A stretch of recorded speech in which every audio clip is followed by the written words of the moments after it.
ស្រទុំជាប់ភ្នំជើងមេច័ន្ទរស្មីផ្លែផ្លែជ្រែករីត្រីរនំឧត្តមមានជ័យអាណាចអាណូអោរាបងសាខ្លោកណ្ដោកណ្ដែនអាឡៃប្តីគេទៅជួនគេទួចអានឹកបងស៊ូបដោជីវិតស្ថិតនៅក្នុងដងត្រីអោភ្នំបងរ៉ែខាន់ចែទឹកដីខ្សែលុះហិននិស័យអាឡ័យបីដូចអង់លី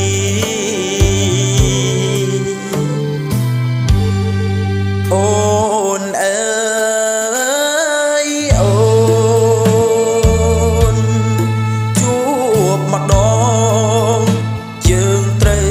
បែបផ្លូវបែកទីចាំងត្រនំបន្ទីសុខុម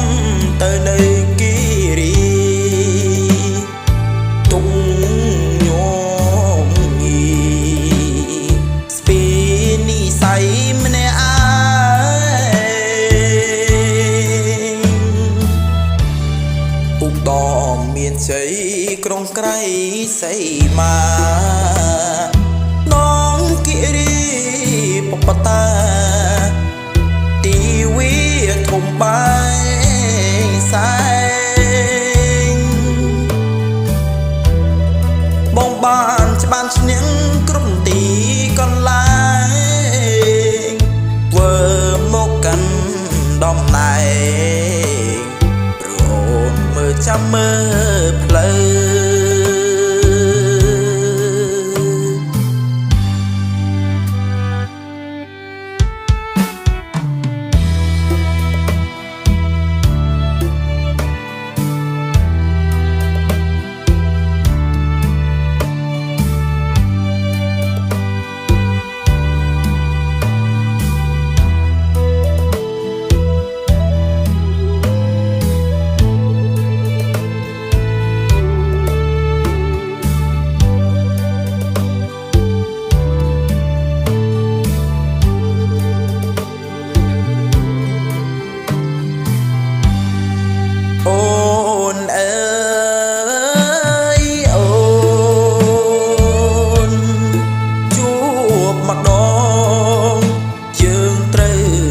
ផ្លូវបែកទី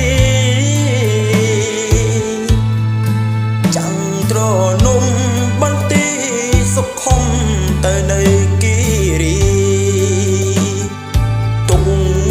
ញោមញីស្ពីនិស័យម្នាក់ឯងឧត្តមមានជ័យក្រុងក្រៃ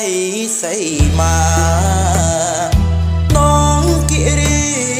បបតាទីវី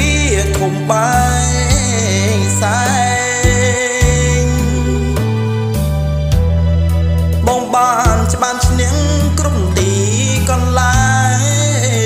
ងធ្វើមកកាន់ដំណែងព្រោះអូនមើលចាំមើលផ្លូវ